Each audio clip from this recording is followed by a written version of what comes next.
नमस्कार, आप सभी का हमारे YouTube चैनल ज्ञान गणित में पुनः स्वागत है। अभी तक हमने देखा अनुसूचियों में एक अनुसूची से लेकर 4 अनुसूची तक क्या क्या लिखा गया है, क्या क्या प्रावधान किए गए हैं। इसके पहले भी जितनी क्लासें हुई हैं, चाहे संवैधानिक विकास पे, उम्मीद है कि आप लोगों ने देखा होगा, या फिर वो विभिन्न शब्दावलियों या फिर संविधान संशोधन कैसे होता है उन सब पे क्लासें ली गई थी। ये करीब करीब हमारी 21वीं क्लास है। अब तक 20 क्लासें हो चुकी हैं। बहुत विस्तार में आप लोगों को इंडियन पॉलिटी पढ़ाया जा रहा है कि आप अगर यूनिवर्सिटी में भी हो तो इंडियन पॉलिटिक्स रिलेटेड जितनी चीज़ें हो तो आपको समझ में आए। ठीक है, तो ऐसा नहीं कि बस केवल एक एग्जाम के लिए इम्पोर्टेंट, ये सबके लिए इम्पोर्टेंट। क्या है कि जैसे अगर आपके पास टाइम ना हो, एग्जाम नज़दीक हो, तो इतनी लंबी वीडियो देखने की बहुत ज़्यादा ज़रूरत आपको नहीं है। आपके पास टाइम हो तभी इतनी बड़ी वीडियो, इतनी लंबी वीडियो देखिए। तो हम पढ़ रहे हैं कि हम आने वाले समय में लाएंगे शॉर्ट क्लासे लाएंगे, कैसे क्विक रिवीजन एसएससी वालों के लिए कितना इंपॉर्टेंट, कैसे क्विक रिवीजन किया जाए। ये है सबके लिए इंपॉर्टेंट। जितने लोग तैयारी कर रहे हैं स्टार्टिंग के, जो नए नए बच्चे होते, मेरा फोकस मेन उन पे ना कि जो पहली बार पॉलिटी से रूबरू हो रहे हैं, पहली बार इसको देख रहे हैं ना, उनको समझ में आए अच्छे से। हमने देखा अनुसूची नंबर 1 से 4 तक, एक बार उसका क्विक रिविजन कर लेते हैं। कहाँ देखा? अनुसूची 1 से लेके 4 तक अनुसूची लिखा है ना, इसको पूरा लिख देते हैं। कुछ लोग अनुच्छेद समझेंगे।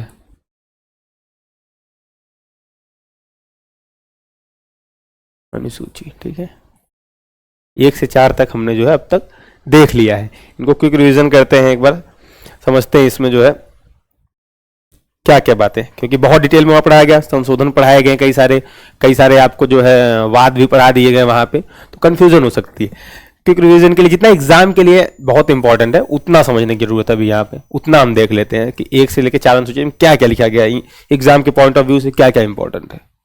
बाकी तो चीजें रही ऐसा कि आपको सब कुछ पता होना चाहिए। अनुसूची 1 में जितने प्रावधान है, करीब 15-20 मिनट अनुसूची 1 पे लेक्चर लिया गया, जितने भी प्रावधान है सबको आपको पता होना, सब कुछ पता होना चाहिए। चाहे उसमें वाद जो भी हैं, जो भी संविधान संशोधन पता होना चाहिए, जरूरी नहीं याद रहे। ठीक है, एक बार कम से कम पढ़े तो रहे एक जगह पे। ये सारे बात बिखरे हुए रूप में जब आप पॉलिटी पढ़ते हैं वहां आप मिलेंगे, परंतु एक जगह कंपाइल करके हमको पता होना चाहिए कि क्या कहाँ से रिलेटेड है। चलिए, तो पहली अनुसूची जो कहती है, फर्स्ट क्या कहती है कि भारत के संघ और राज्य, जैसे आर्टिकल 1 में लिखा गया है भारत राज्यों का संघ होगा, तो वो कौन से राज्य होंगे? ठीक है, जिन राज्यों का संघ होगा तो उन्हीं राज्यों की बात की गई। तो राज्य के नाम, राज्य के क्षेत्र, ठीक है, इन सब के बारे में बात की गई। कितने प्रकार? 3 प्रकार के राज्यों की बात की गई है। जब संविधान लागू हुआ उस समय कितने प्रकार के राज्य थे? 4 प्रकार के। ये 3 प्रकार के राज्य कब से आए? 7th संशोधन हुआ था, ये हुआ था 1956 में। इसके बाद से जो है ये 3 प्रकार के। इससे पहले क्या थे? इससे पहले संविधान लागू होते समय, संविधान, मूल संविधान में, ठीक ना, मूल जो 1950 का था, उस समय 4 प्रकार के राज्यों की बात की गई थी। परंतु राज्य पुनर्गठन आयोग बना, कई सारे विवाद हो रहे थे राज्यों की भाषा को लेकर और सब चीजों को लेकर, इसलिए राज्य पुनर्गठन आयोग बना और अब 3 प्रकार के राज्य हो गए। तो इसमें 3 प्रकार कैसे? राज्य, उनके नाम, उसके क्षेत्र, संघ राज्य क्षेत्र या संघ शासित प्रदेश भी इनको कहते हैं, और तीसरा जो था अन्य अर्जित क्षेत्र।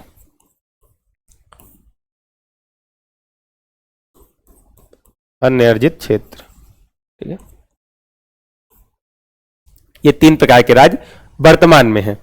कब से हुआ है? 7वां संशोधन 1956 द्वारा। इसके पहले 4 प्रकार के राज्य थे, ठीक है ना, 4 प्रकारों में उनको डिवाइड किया गया था। या जितने भी नए राज्य बनते, हर बार नया प्रकार बनता चला जाता।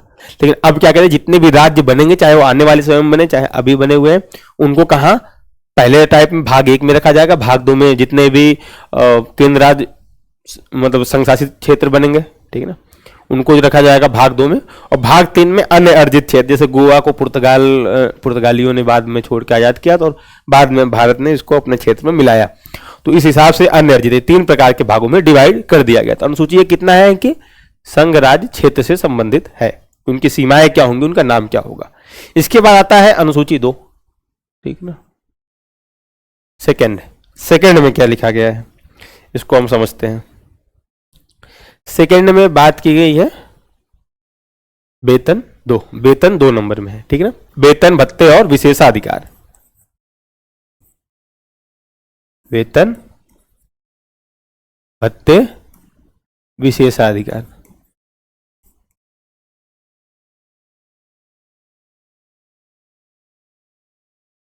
ये बात की गई है दूसरी अनुसूची में।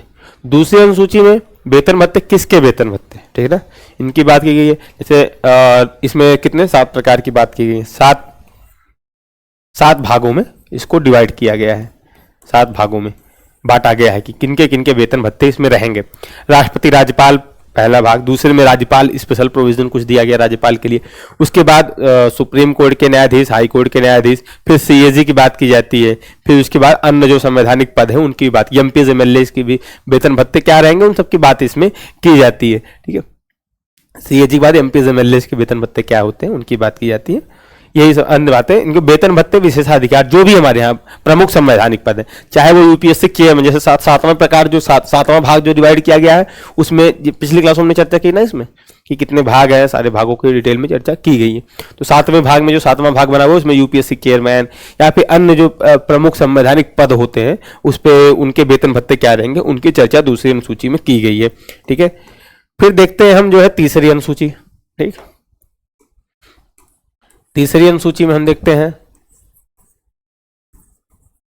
थर्ड में हमने क्या देखा था, शपथ का प्रावधान किया गया है।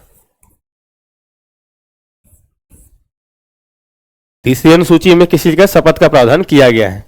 तो शपथ भी 2 टाइप की, एक तो शपथ होगी, इसकी बात की थी हमने, शपथ जब हम ईश्वर के किसी अमुक ईश्वर का नाम ले कहेंगे कि इस ईश्वर की शपथ लेता हूं, ठीक है ना, इस ईश्वर या ईश्वर को साक्षी मानकर मैं शपथ लेता हूं तो वो शपथ हो गई। लेकिन प्रतिज्ञान मतलब सेल्फ, खुद से कह रहे हैं कि हम जो है निष्ठापूर्वक अपने संविधान की रक्षा करने की शपथ लेते हैं, तो शपथ और प्रतिज्ञान।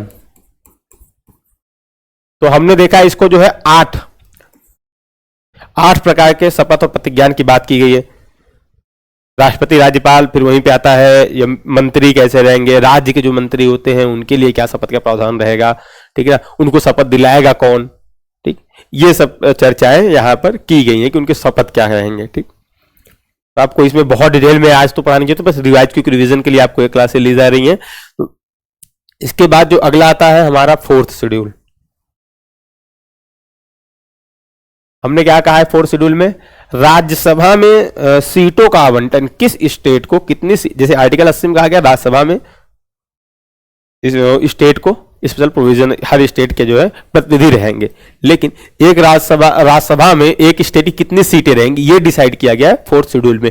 जैसे यूपी की इस समय कितनी सीटें हैं, यूपी की देखा जाए तो 31, सबसे हाईएस्ट पे यूपी आता है। इसके बाद एक एक सीटें करके कई, लास्ट में एक एक सीटें कई राज्यों की हैं, तो एक एक सीटें करके वहां पे है, तो यूपी सबसे 1 नंबर पर आता है। तो इन सीटों की संख्या तय कैसे की जाती है, पहली बात तो यहां पर दिया गया सीटें कितनी होंगी, ठीक है ना। इन सीटों की संख्या को तय करने का कोई निश्चित मानदंड नहीं है। लगभग जहां कम जनसंख्या, जैसे सिक्किम में 6 से 7 लाख लोग हैं, उनके आधार पर जो है वहां पे एक सीट बस दी गई है। यूपी में तो इतने 20 करोड़ के आसपास, 20-22 करोड़ लोग हैं, इनको 31 सीट दी गई, इनको करीब 6 करोड़ 7 करोड़ पे एक सीट आ जाती है, ठीक है ना। तो सॉरी 6 करोड़ 7 करोड़ नहीं, इनको जो है करीब 70 या 80 लाख पे एक सीट इनको प्रोवाइड की जाती है। तो हर स्टेट का अलग अलग मानदंड है, कोई ऐसा निश्चित मानदंड नहीं, परंतु एक चीज निश्चित है कि 1971 की जनगणना के आधार पर इन सीटों का आवंटन किया गया है। राज्यसभा में सीटों की संख्या, अधिकतम संख्या जो कितनी हो सकती है वो 250 हो सकती है। वर्तमान में कितनी है, ये 200 जो है 45 है। इसमें भी देखा जाए तो 238 निर्वाचित होते हैं और 12 राष्ट्रपति द्वारा मनोनीत होते हैं, ठीक है ना, 12 मनोनीत। ये मनोनीत कौन करेगा, राष्ट्रपति करता है। राष्ट्रपति का किसको मनोनीत करेगा, विज्ञान, कला, साहित्य, इन सबके क्षेत्र में जो विशेष योगदान दिए हो उनको मनोनीत किया। वर्तमान में कितना है, वर्तमान में जो है निर्वाचित सदस्यों की संख्या 233 है और 12 मनोनीत जो कि राष्ट्रपति कर रहा है, 12 लोग मनोनीत। तो अभी भी हम 250 तक नहीं पहुंचे हैं। ये क्या कह दिया गया कि हम जो है 2003 में होने वाला था संशोधन इसमें संख्या में, कि संख्या इसकी बढ़ाई जाएगी, कुछ इसमें एडिट किया जाएगा, परंतु 2003 में फिर संशोधन करके इसको पोस्टपोन कर दिया गया है 2026 तक के लिए। 2026 में फिर से इसका रिव्यू होगा, अगर इनको बढ़ाने का होगा तो बढ़ाएंगे, नहीं तो फिर इसको पोस्टपोन कर देंगे। देखिए सीटों की संख्या बढ़ाने में बहुत सारी दिक्कतें होती हैं। कोई राज्य जो एक तो सरकार के लिए जनसंख्या नियंत्रण के लिए कई सारे कानून ला दी है, जो राज्य जनसंख्या नियंत्रण अपना अच्छे से कर रहे हैं उनकी जनसंख्या तो कम रहेगी। अब वो कहे हम जनसंख्या नियंत्रण कर तो रहे हैं लेकिन हमारी संख्या जो है आप राज्यसभा में कम कर देंगे, हम क्यों जनसंख्या नियंत्रण करें भाई अपने। तो ये सब कुछ विवादित मुद्दे आते हैं जिसकी वजह से बार बार इसको टालते रहते हैं। तो 1971 के बाद से अब तक जो है इन सीटों की संख्या का आधार कहां से है, 1971 से। ये 4th शेड्यूल में कितनी सीटें किस राज्य की, ये हम लोग अब तक पढ़ चुके हैं, ठीक ना। अब हम पढ़ने वाले 5th शेड्यूल में क्या क्या चर्चाएं की गई हैं। 5, 6, 7, 8 आज उम्मीद रहेगी कि 5, 6, 7, 8 4 अनुसूचियों का आपको पढ़ा दिया जाए, ठीक ना। तो फिर से एक विस्तृत चर्चा हर अनुसूची पर की जाएगी डिटेल में। आप इस पे शॉर्ट नोट कुछ शॉर्ट बना लीजिएगा कि 5वीं अनुसूची देखिए किससे संबंधित है। अनुसूचित क्षेत्र और जनजातीय क्षेत्र का प्रशासन कैसा चलेगा। जितने भी अनुसूचित क्षेत्र हैं हमारे देश में वो किसी भी राज्य के हो सकते हैं, चाहे वो आपका महाराष्ट्र हो, एमपी हो, केरल, कर्नाटक, यूपी, बिहार, कोई भी राज्य हो, इससे फर्क नहीं पड़ता। सभी राज्यों में जो अनुसूचित जनजाति होगी, ठीक ना, एसटी कहते हैं ना, अनुसूचित जनजाति, एससी अनुसूचित जाति, ठीक ना। शेड्यूल्ड कास्ट, ये शेड्यूल्ड ट्राइब कास्ट होता है, ठीक है। ST, OBC other backward caste होता है। जनरल, बाकी जनरल सामान्य हो गए, ठीक है। तो ये एसटीज के लिए जो है विशेष प्रावधान किया गया है 5वीं अनुसूची में। हर राज्य में जो कुछ क्षेत्र घोषित किए जाते हैं राष्ट्रपति द्वारा, राष्ट्रपति को यह अधिकार है कि किसी राज्य में अनुसूचित क्षेत्र घोषित कर सकता है। ये क्षेत्र एसटी के लिए रिजर्व कर दिया गया है। वहां संबंधित जो नियम कानून बनाते हैं उनको कुछ स्पेशल प्रोविजन होता है कि सरकार ऐसा नहीं कि वहां के लिए अपने जो मन चाहे राज्य सरकार वहां पे कानून बना सकती है, ऐसा कुछ नहीं है। वहां के लिए जो वहां का ग्राम पंचायतें होती है, स्पेशल प्रोविजन उनके लिए किया जाता है कि वो वहां के लिए कुछ खनन हुआ, भूमि संबंधित मामले, उस पे कानून वहां ग्राम पंचायतों खत्म हो जाएगा। साथ में राज्यपाल के पास कुछ स्पेशल पावर्स होती हैं। देखते हैं हम एक एक करके अनुसूची 5 में क्या क्या बातें की गई। तो मुख्य रूप से अनुसूची क्या कहती है कि ये अनुसूचित क्षेत्रों या एसटीज के रिलेटेड जो क्षेत्र है उनका प्रशासन कैसे चलेगा, इसकी बात की गई। तो अब यहाँ पे एक बहुत ही इंटरेस्टिंग क्वेश्चन और है कि जो ये अनुसूचित क्षेत्र होंगे, क्या पूरे देश के अनुसूचित क्षेत्रों के लिए ये बात कही गई है? नहीं, ऐसा नहीं है, ठीक है। उत्तर पूर्वी नॉर्थ ईस्ट जो स्टेट है, जो हमारे 8 स्टेट नॉर्थ ईस्ट के आते हैं, उनके अनुसूचित क्षेत्रों से संबंधित प्रावधान 5वीं अनुसूची में नहीं किए गए हैं। ये जितने भी प्रावधान किए गए हैं, ये इसमें करीब करीब 9 से 10 राज्य आते हैं, ठीक है ना। इनके लिए स्पेशल प्रोविजन कहा किया गया अलग से 5वीं अनुसूची में। यहाँ पे किया गया जो उत्तर पूर्व के राज्य हैं उनके लिए प्रोविजन 6th शेड्यूल में किया जाएगा। नॉर्थ ईस्ट, मध्य भारत, उत्तर भारत, दक्षिण भारत, इन सब राज्यों के लिए यहाँ पर प्रावधान किया गया है 5वीं अनुसूची में। तो एक बात और इंपॉर्टेंट, पूरे देश के अनुसूचित क्षेत्रों के लिए नहीं, ओनली मध्य भारत और उत्तर भारत इसके लिए प्रमुख रूप से ये जिम्मेदार है। बाकी हम आगे देखेंगे कि अन्य जो क्षेत्र बच जाते हैं, चाहे वो नॉर्थ ईस्ट के रहे, कुछ साउथ के क्षेत्र भी जाते हैं, उनके लिए स्पेशल प्रोविजन जो किया गया है वो 6th शेड्यूल में किया गया है, ठीक है ना। असम हो गया, मेघालय हो गया, इन सब के लिए 6th शेड्यूल में 4 राज्य को इसमें डाला गया। बाकी जितने भी राज्य और बच जाते हैं उनके लिए जो स्पेशल प्रोविजन किया गया है आपका, वो किया गया है आर्टिकल 371। जब हम पढ़ते हैं यहां पे कुछ स्पेशल प्रोविजन कर दिए गए अनुसूचित क्षेत्र। तो कभी भी क्वेश्चन आता है कि 5वीं अनुसूची पूरे भारत के अनुसूचित क्षेत्रों से संबंधित है, तो ऐसा नहीं है, ठीक है। पूरे भारत संबंधित नहीं है, ठीक है। अनुसूची या लिखा जाता है इस तरह से कुछ की अनुसूची 6 को छोड़कर बाकी जितने राज्य बचे सबको अनुसूची 5 में ऐड कर दिया गया अनुसूचित क्षेत्र में। लेकिन उसमें भी थोड़ा त्रुटि होती है, क्योंकि और जो अन्य स्टेट है जैसे कि आपका अरुणाचल प्रदेश हो गया, सिक्किम हो गया, नागालैंड हो गया, इनके लिए स्पेशल प्रोविजन आर्टिकल 371 में कर दिया गया है, ठीक है ना। तो अनुसूचित क्षेत्र अभी हम बताएंगे किन किन स्टेट के अनुसूचित क्षेत्रों में अनुसूची 5 प्रभावी होती है, ठीक। संविधान की 5वीं अनुसूची उन क्षेत्रों के प्रशासन संबंधित है जहां जनजातीय आबादी अधिक है। जैसे एक राज्य हो गया, पूरे राज्य से संबंधित नहीं है। अगर इस राज्य का ये हिस्सा जनजातीय आबादी से प्रभावित, सबसे ज्यादा जनजातीय आबादी यहाँ पे रहती है, तो यहाँ पर जो है सिर्फ और सिर्फ जनजातीय आबादी रहना जरूरी नहीं है, मैक्सिमम जनसंख्या वहां की जनजातीय हो तो इनको एसटी क्षेत्र घोषित कर दिया जाएगा, ठीक है ना। तो पूरे राज्य को नहीं, उसके कुछ पार्ट को। इन क्षेत्रों को शेड्यूल्ड एरिया या अनुसूचित क्षेत्र कहते हैं। इन क्षेत्रों के प्रशासन को लचीला, सुरक्षित और जनजातीय हितों के अनुसार चलाए, इसीलिए इनका निर्माण किया गया है कि यहाँ का जो प्रशासन हो वो राज्य के हिसाब से नहीं, वहाँ के लोकल जो ट्राइब्स हैं उनके कल्चर के हिसाब से वहाँ का सारा नियम कानून बने, ठीक है, उनके हितों की रक्षा हो। अनुसूचित 5 के या अनुसूची 5 के मुख्य प्रावधान क्या क्या है? देखिए, शेड्यूल्ड एरिया की घोषणा कौन करता है? क्वेश्चन बार बार आता है। अब तक जितनी 4 अनुसूचियां पढ़े उसमें से चौथी अनुसूची से अधिकतर क्वेश्चन आते हैं किस राज्य के पास कितनी सीटें हैं, ठीक है ना, ये होता है। या फिर जो शपथ से आता है वो कौन की गोपनीयता की शपथ लेता है, कौन किस चीज की शपथ लेता है, उससे क्वेश्चन आता है। क्वेश्चन आ जाता है कि हमारे यहाँ देश का जो है जो एमपी है वो गोपनीयता की शपथ लेता है, तो वहां पे गलत हो जाता है क्योंकि मंत्री और राष्ट्रपति के लिए प्रावधान किया गया है। तो ऐसे यहां पर जो इंपॉर्टेंट हो जाता है वो अनुसूचित क्षेत्र को घोषणा या अनुसूचित क्षेत्र की घोषणा करने का अधिकार किसके पास होता है। कई बार लोग कंफ्यूज होते हैं कि पार्लियामेंट में कंफ्यूज जाते हैं, चलो पार्लियामेंट भी क्लियर होता तो राष्ट्रपति और राज्यपाल में कई बार कंफ्यूज होते हैं लोग। तो यहां पे ये ध्यान देने की बात है, राष्ट्रपति यह तय करेगा कि कौन सा क्षेत्र अनुसूचित क्षेत्र होगा। राष्ट्रपति आवश्यकता पड़ने पर, जरूरत पड़ती है राष्ट्रपति को, तो अनुसूचित क्षेत्रों, नए अनुसूचित क्षेत्रों को जोड़ सकता है, अनुसूचित क्षेत्रों को हटा सकता है, उनका नाम बदल सकता है, उनकी सीमा बदल सकता है। ये सारे पावर किसके पास है? राष्ट्रपति के पास है, राज्यपाल के पास नहीं है। फिर से हम बता रहे हैं, ठीक है ना। क्यों मैं बार बार राज्यपाल और राष्ट्रपति कह रहा हूं? क्योंकि जब आएगा कि इनसे संबंधित जितने प्रावधान, राज्यपाल की विशेष शक्तियां, इन क्षेत्रों में, इन क्षेत्रों के प्रशासन संबंधी जो शक्तियां हैं, स्पेशल पावर राज्यपाल के पास होती है, लेकिन वो राष्ट्रपति की अनुमति से सारी चीजें करता है। तो अगर ये क्वेश्चन अनुसूचित क्षेत्रों के प्रशासन से संबंधित पावर किसके पास है, तो वो होती है राज्यपाल। लेकिन उनको घोषित कौन करता है? वहां का शासन व्यवस्था कौन चलाएगा? राज्यपाल चलाएगा।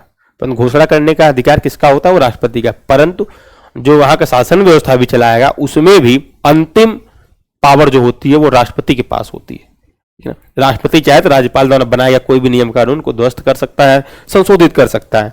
तो चलिए, सीमा बदल सकता है। ये राष्ट्रपति क्या क्या कर सकता है? अनुसूचित क्षेत्र घोषित कर सकता है, उसकी सीमा बदल सकता है, जोड़ सकता है, हटा सकता है, घटा सकता है, नाम बदल सकता है, ये सब कर सकता है। तो किन किन राज्यों में 5वीं अनुसूची लागू है ये हम देख लेते हैं। कहां कहां पे है? राजस्थान में है, गुजरात में है, महाराष्ट्र, मध्य प्रदेश, ठीक ना। तो अब मध्य प्रदेश, क्योंकि बाद में 2003 में हम देखेंगे कि मध्य प्रदेश और छत्तीसगढ़ दोनों अलग अलग स्टेट हो गए, तो मध्य प्रदेश और छत्तीसगढ़ दोनों में जो है, जो दोनों 5वीं अनुसूची के अंतर्गत आते हैं, उड़ीसा हुआ, झारखंड हुआ, छत्तीसगढ़ हुआ, आंध्र प्रदेश और तेलंगाना हो गया, हिमाचल प्रदेश के कुछ क्षेत्र भी इसके अंतर्गत आते हैं। तो आप देख ले, इतने राज्यों के जो स्पेशल प्रोविजन करके क्षेत्र बनाए गए वो अनुसूची 5 के तहत आते हैं। कौन कौन से राज्य यहां पर लिखे गए हैं, ठीक है ना, ये ध्यान देने। और ध्यान रहे ये कि 5वीं अनुसूची उत्तर पूर्व राज्यों में लागू नहीं होती, उसके लिए 6वीं अनुसूची का प्रावधान किया गया है। नॉर्थ ईस्ट स्टेट, जिनको 7 सिस्टर भी कहते हैं, 7 सिस्टर कहते हैं, लेकिन वहां 8 राज्य हैं। कौन से? एक सिक्किम भी उसमें ऐड हो जाता है, ठीक है ना। तो 8 राज्यों के लिए, नॉर्थ ईस्ट 8 राज्यों के लिए स्पेशल प्रोविजन 6वीं अनुसूची में किए गए। लेकिन फिर जब हम 6वीं अनुसूची पढ़ रहे होंगे तो वहां देखेंगे बस 4 राज्यों की बात की गई है, सबकी बात नहीं की गई, 8 की बात नहीं की गई है, ठीक है। तो अभी यहाँ पे 5वीं अनुसूची समझ रहे हैं, तो 5वीं अनुसूची आप देखते चलिए ध्यान से कि इतने राज्यों के अनुसूचित क्षेत्रों से संबंधित जो भी विषय रहेंगे उस पर जो है राष्ट्रपति को यह पावर है कि उन क्षेत्रों को घोषित करे और उन क्षेत्र संबंधित कानून बनाने का अधिकार वहां की स्थानीय शासन का होगा, साथ ही साथ राज्यपाल उससे संबंधित कानून बनाएगा। देखिए, उन अनुसूचित क्षेत्रों के प्रशासन को चलाने के लिए एक जनजातीय सलाहकार परिषद की स्थापना की जाएगी। जनजातीय सलाहकार परिषद, जब हम सारी परिषदें एक एक करके पढ़ रहे होंगे ना, तो वहां पर सब चर्चा आपको होगी। जनजातीय सलाहकार परिषद, एक स्टेट में एक जनजातीय सलाहकार परिषद होती है। फिर 6वीं अनुसूची में देखेंगे एक स्वायत्त जिला के लिए परिषद बनाई जाती है, स्वायत्त जिला शासन, ठीक ना। उसके लिए अभी 6वीं अनुसूची जब आती है वहां पे देखते हैं। यहाँ पे देखते हैं जनजातीय सलाहकार परिषद, यह क्या होती है? यह उस राज्य में बनाई जाती है जहां अनुसूचित क्षेत्र है। अभी कितने राज्य हमने देखे? उन सभी राज्यों के अनुसूचित क्षेत्रों के प्रशासन से संबंधित सारे निर्णय जनजातीय सलाहकार परिषद लेगी, ठीक है। जनजातीय सलाहकार परिषद का गठन कौन करता है? राज्यपाल करता है। अब देखिए जो कंफ्यूजन होती है, जनजातीय अनुसूचित जनजाति क्षेत्रों को घोषणा करने का अधिकार, नाम बदलने का अधिकार, क्षेत्र बदलने का अधिकार, ये राष्ट्रपति के पास है। लेकिन वही जब अनुसूचित क्षेत्रों के प्रशासन से संबंधित बात आएगी तो उसमें जनजाति सलाहकार परिषद का गठन किया जाता है, और इस जनजाति सलाहकार परिषद का गठन करता कौन है? वो राज्यपाल करता है। बार बार कह रहा हूं कि अनुसूचियों में 5वीं 6वीं अनुसूची बहुत इंपॉर्टेंट है, फिर 10वीं अनुसूची जब पढ़ रहा हूँ वो बहुत इंपॉर्टेंट हो जाती है। क्वेश्चन यहां से मेंस तक के लेवल के आते हैं, ठीक ना। शपथ, वेतन, संग्रह क्षेत्र, इनका रिवीजन फिर हो जाएगा। अभी जो है जब आप संग्रह क्षेत्र की बात करेंगे उनका रिवीजन होगा। शपथ का बीच बीच में रिवीजन होगा, वेतन का बीच बीच में रिवीजन होता रहेगा, ठीक है ना। इन अनुसूचियों का भी होगा, परंतु मेरे हिसाब से जितना हमने देखा क्वेश्चन की संख्या उस हिसाब से 5वीं 6वीं और 10वीं अनुसूची ये बहुत ज्यादा इंपॉर्टेंट हो जाती है। फिर 11वीं 12वीं वो तो पंचायती राज प्रणाली संबंधित है, वो भी इंपॉर्टेंट है कुछ हद तक, ठीक है। हम देखते हैं हर उस राज्य में बनाई जाती है यहाँ अनुसूचित क्षेत्र है, इनका गठन कौन करता है? राज्यपाल। इनकी संरचना कैसी होती है? कुल इसमें 20 सदस्य होते हैं और 3/4 सदस्य, 3/4 सदस्य, ठीक है ना। करीब करीब इसमें कितने हो जाएंगे? 15 सदस्य। 15 सदस्य उसी राज्य के एसटी विधायक होते हैं। जिस राज्य के जनजाति सलाहकार परिषद रहेगी उस राज्य के एसटी विधायक, अनुसूचित जनजाति संबंधी जो विधायक उस राज्य की विधानसभा में रहेंगे वही यहाँ पे सदस्य बन सकते हैं। लेकिन ये 15, बाकी 5 लोग जो है कहीं से भी आ सकते हैं ना, वो कोई भी हो सकता है। इसका कार्य क्या होता है? राज्यपाल को जनजातीय कल्याण योजनाओं पर सलाह देना इसका सलाहकारी कार्य है। शोषण, भूमि हड़पने, अन्याय आदि से सुरक्षा प्रदान करना, किसको? जनजातियों को। विकास योजनाओं का मार्गदर्शन करना कि जो जो विकास योजनाएं आएंगी वो कैसी होनी चाहिए, कैसे लोगों के लिए हितकारी होंगी, इसका मार्गदर्शन करना। राज्यपाल की विशेष शक्तियां, ठीक है ना।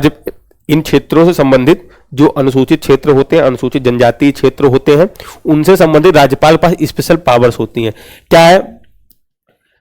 भूमि हस्तांतरण रोकने का अधिकार राज्यपाल के पास होता है। गैर जनजाति द्वारा भूमि खरीदने पर रोक लगाने का, अगर हम जनजातियों की भूमि नहीं खरीद सकते, उस पर कुछ स्पेशल प्रोविजन होगा, उसके हिसाब से हम भूमि खरीद। व्यापार, धन उधार देने वाले शोषणकारी प्रथाओं को रोकना, स्थानीय स्वशासन को मजबूत करना, ये सब राज्यपाल के कार्य है अनुसूचित जनजातीय क्षेत्रों के प्रशासन से संबंधित।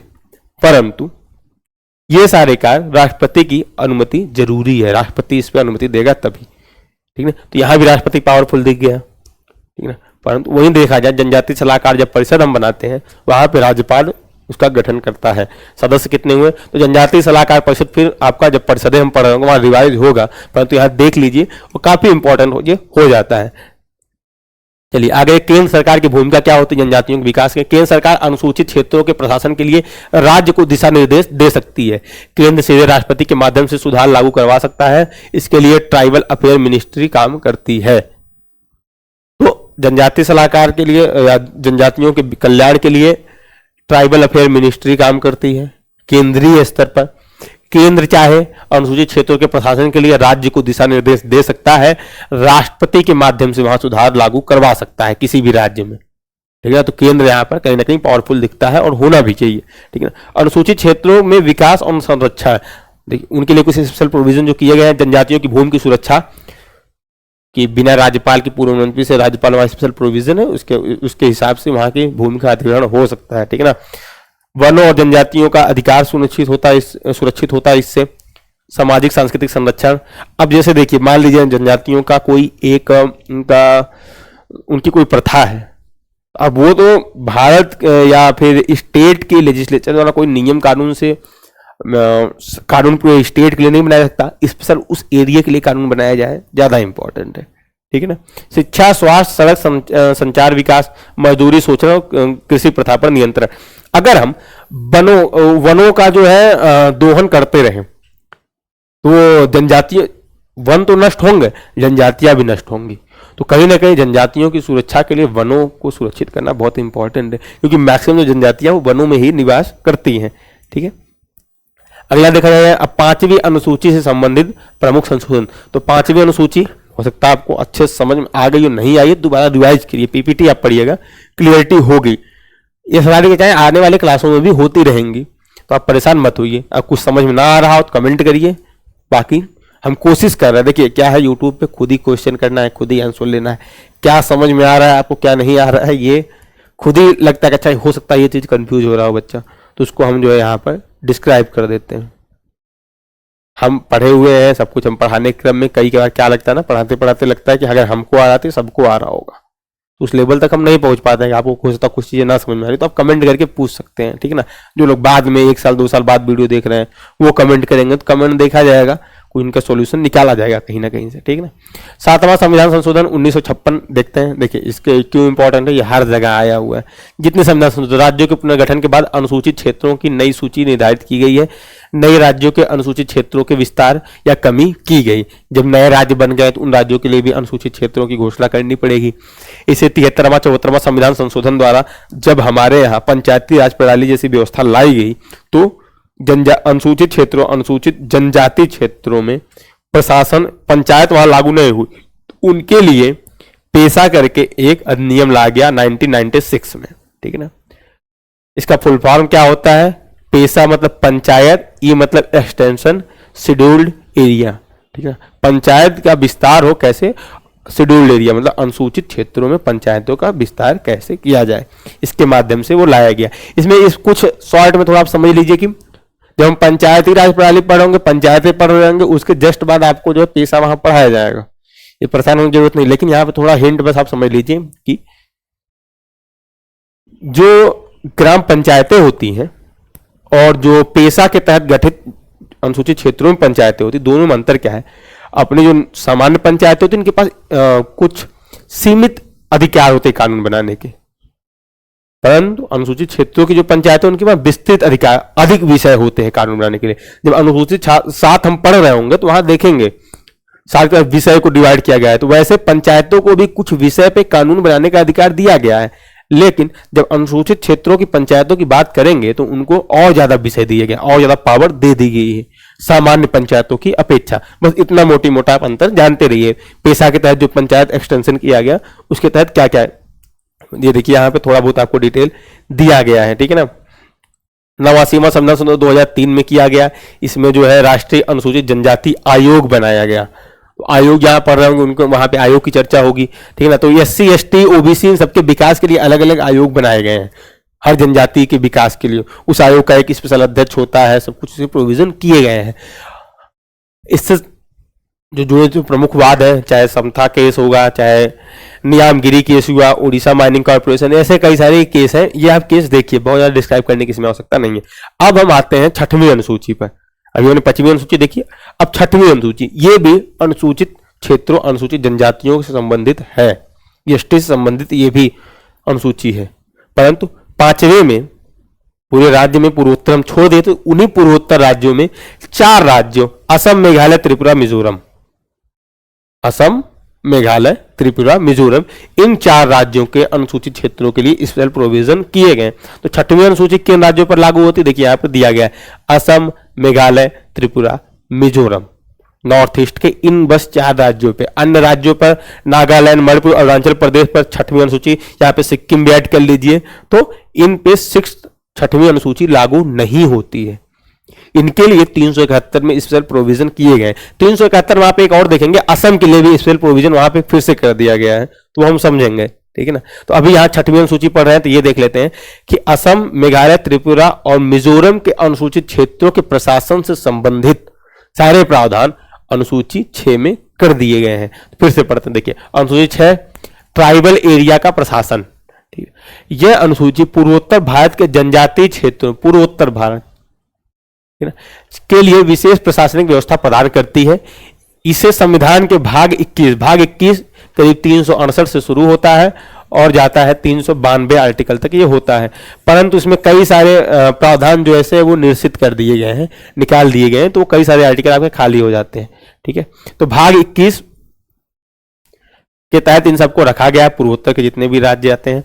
तो देखते हैं 6वीं अनुसूची किन राज्यों पर लागू होती है। सभी राज्यों पर तो होती नहीं, तो हमने बता दिया, असम, मेघालय, त्रिपुरा, मिजोरम, यहाँ ऑटोनॉमस डिस्ट्रिक्ट मतलब स्वायत्त जिला परिषदों की यहाँ पे स्थापना की जाती है। गारो, खासी, जयंतिया हिल्स के लिए भी जो स्पेशल ऑटोनॉमस डिस्ट्रिक्ट काउंसिल की व्यवस्था की गई है, ठीक है ना। तो स्टेट बस आप देख लीजिए, यहाँ पे 4 स्टेट इससे 6वीं अनुसूची संबंधित है। इस अनुसूची की मुख्य विशेषता क्या है, autonomous district and autonomous region. इसके तहत कुछ स्वायत्त जिले रहेंगे, कुछ स्वायत्त क्षेत्र रहेंगे।